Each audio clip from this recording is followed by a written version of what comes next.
মাঝাশের সপ্তাহে টানা দুদিন ব্যাংক ধর্মঘটের ডাক, চূড়ান্ত ভোগান্তির আশঙ্কায় গ্রাহকরা।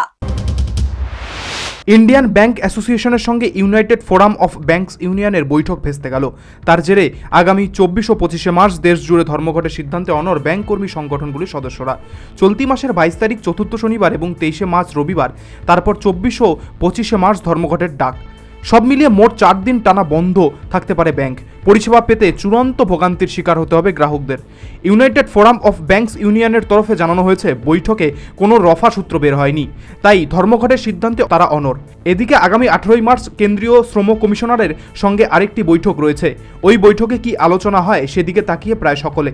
কর্মী সংগঠনগুলির মঞ্চ ইউনাইটেড ফোরাম অফ ব্যাংকস ইউনিয়নের দাবি, ব্যাংকে দীর্ঘদিন ধরে নিয়োগ বন্ধ, তার ফলে বহু শূন্যপদ খালি হয়ে রয়েছে। অল্প সংখ্যক কর্মী দিয়ে কার্যত জোর করে পরিষেবা দেওয়ার চেষ্টা করা হচ্ছে, যা এই মুহূর্তে অসম্ভব হয়ে দাঁড়িয়েছে। এছাড়া 5 দিনের সপ্তাহ চালুর ক্ষেত্রেও আইবিএফ সঠিক ভূমিকা পালন করেনি বলেই অভিযোগ। তৃতীয়ত, উৎসাহ ভাতা চালুর কথা থাকলেও তা এখনো হয়নি।